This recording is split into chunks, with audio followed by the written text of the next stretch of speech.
Hello everyone, and this is my review for TNA Impact Wrestling on February 2nd, 2016, and, you know, this Impact wasn't too bad. A little bit of weirdness, well, I won't say weirdness, but a little bit of kind of out of nowhere things in there.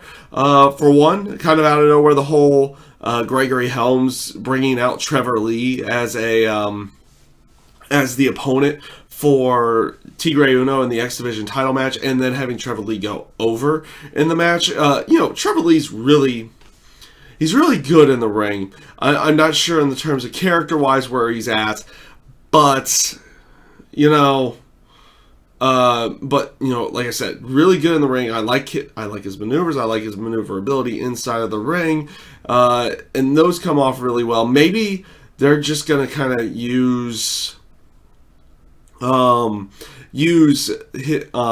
Trevor Lee with Gregory Helms and have Gregory Helms be like a mouthpiece for him and try to cut promos. Helms hasn't been too bad on the mic in the past. It comes off at least decently well enough, and I guess could kind of work in that way. The other aspect is that they kind of have him as yet again another unhinged character, or in terms of somebody who kind of comes off maybe a little bit psychotic in some way, which they have a lot of characters like that, especially with Eric Young and Bram on there. So they're kind of giving an overflow of that. And we'll see where they go with everything. That was kind of the random moment of the night, especially with the aspect of them putting the title on Trevor Lee, especially after what Trevor Lee played such a big part in the whole GFW versus TNA thing on the GFW side. So apparently now he's just with TNA, and I'm not 100% certain like on that aspect, because you kind of make people want to forget about what he did to try to get TNA out of business, and then now he's with them completely. Like I said, just a little bit of weirdness with that one. Overall, good match between the two of them, though. I found it entertaining and fun to watch, but a little bit of wonkiness towards that. The Maria promo about the knockouts. That's one thing that I think most people kind of forget. Maria's pretty darn good on the microphone. And in her interaction with basically saying that, the knockouts don't need a miracle, but they need a leader type figure, and that, of course, bringing out the interaction with Gail Kim as well, which I felt like the two of them had a relatively good promo off between the two of them. I found this to be at least a pretty decent way of going, and something they can lead into here in the future. I mean, now you can have something with Gail Kim and Maria somewhere down the road here if you're not going to go the Awesome Kong route, which I'm going to do a separate video about that a little bit down the road here. With what went down apparently in the UK tour. Like I said, the interaction between Gail Kim and Maria, I felt was pretty darn good. And of course, again, it wasn't the last time that you would see Maria throughout the night, because they did the bit with Drew Galloway as well in his match with Tyrus. First of all, the interaction with Tyrus and Drew Galloway backstage was a great promo. Honestly, I liked every aspect that they did of this to set up the match. Drew talking about having the Feast or Fire briefcase, and Tyrus coming around saying you should just leave the briefcase because it's just like a ticket to pain type feel, not your ticket to success. And then, of course, Drew coming off as like, technically you're number one contender, but yet you're just every champion's little, in that moment, to get under Tyrus' skin leading into the match, which was a good match between the two of them. But them setting up the area of a feud between Michael Bennett and Drew Galloway, with Bennett coming out there and interfering in the match, causing a DQ, and attacking Drew Galloway with his own Feast or Fire briefcase. I like where this is going. It seems like a good first feud for for Michael Bennett coming into the company, and we'll see how everything rolls with it. I like the interaction that they had tonight. I'm not gonna lie, there you had the little interaction from the week before to kind of set it up, and now you have a full-fledged feud going with Michael Bennett coming out and attacking Drew Galloway. So again, not a bad way of going. And we'll go with this one as the next thing. The next thing I'm going to talk about, of course, is kind of an escalating quickly type moment with one portion of the feud, because you had, and I'll throw everything together here, because at the beginning of the show you had Matt Hardy come out and cutting his promo. Great stuff from Matt. I've always enjoyed Matt Hardy as a heel. I'm glad to see him as a heel again. Whenever he's been by himself, heel Matt Hardy's always been better, and that's just the way it's always been. And I'm, like I said before, I'm glad to see him as a heel. His interactions and words about his brother and everything like that, I absolutely liked. The interruption of Eric Young when Bram in there was good, solidifying that Eric Young does what he wants to do. But, he's still a heel, but he still does what he wants to do and still is going after the world title and trying to convey that to Matt. And there was a good way of going, which of course brought out Kurt Angle. And of course, to make Eric Young, again, angrier than anything, you have Kurt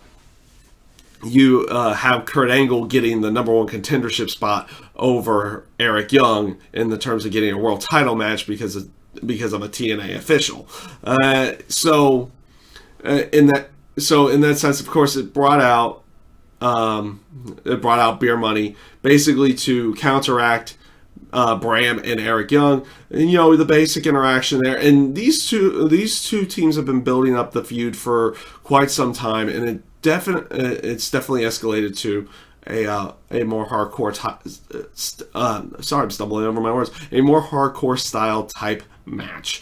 But the weird one was the whole Crazy Steve and Abyss coming out there. They came out the week before, so that kind of interaction is good. And they did bring out the Wolves in here, which is a far better way of going and keeping them in there, which led them to instead of having the 2 tag team matches that they might have wanted to do in there, but they make it an 8-way and make it a hardcore war. And that's where I say things escalated quickly between the Wolves and Crazy Steve and Abyss, better known as Decay now. So that's where that kind of escalated quickly. Now for the hardcore war match, it is what it is. The hardcore war match is it's out there. If you like weapons-based matches, it came off really good. If you don't, you probably just came off as another hardcore match. I felt the match was done paced decently well. I like the aspect of Decay going over the Wolves in this match. Just to solidify the storyline and make them even more legitimate threats to the TNA tag team titles. So I felt that was a good way of going in that sense right there. And this brings me to the main event of the night, which was Kurt Angle versus Matt Hardy. Again, a good match between the two of them. I can't really say much about the matches other than that most of the matches throughout the night have been pretty good in there, and just in general the match between the two of them came off really well. They conveyed Matt Hardy again very well as a heel here, where he was still needing minimal help, but still needing help to beat Kurt Angle in some way, and eventually beating him with a twist of fate off of the top rope. That's the best way that they're going right now, is conveying Matt Hardy as a heel, where he's getting help, but maybe not too much help, but getting those little snippets that give him the victories in the end. And that's, I see where they're going to be going with Matt Hardy for a while, at least in the terms of his matches. Now, the aspect to convey him even more as a heel and get him more over with heel heat will be probably done through his promos as well. And I felt, like I said, the match came off pretty darn good between the two of them, and we'll see where they keep going with Matt Hardy in this case. Obviously, it's going to be something with EC3 very, very soon, because they did do a video throughout the day. It's like EC3 setting up to, convey his thoughts and everything about the situation and about Matt Hardy and the losing of the World Heavyweight title and getting his first loss. I liked what they did here. They didn't fully change his character and the way that he talked. Like, it wasn't a more mellow style of EC3, like he comes out and talks a little bit more mellow and comes off as a nicer guy. No, he comes off as the same kind of guy, overly confident and everything in that aspect, maybe a little bit more humbled, but the same intensity in his talk, in his promo and everything. In that sense, it was the exact same, kind of the exact same way, but in a more facious tone. And I'm liking that. I like that they didn't really change him that much, but they changed him enough. And, he's coming off a little bit more as a face, but his intensity towards his promos are the same. And the aspect of his confidence is the same. So we'll see where they go with all that. Overall, I felt TNA Impact this week was pretty darn good. It led up good into what are going to be the UK shows that have already been taped. And we'll see how everything goes with those shows as well down the road here. I enjoyed this week's Impact. Thought it came off pretty darn good in most cases, and we'll see where everything goes. So that is my review for TNA Impact Wrestling, and I thank you guys for watching.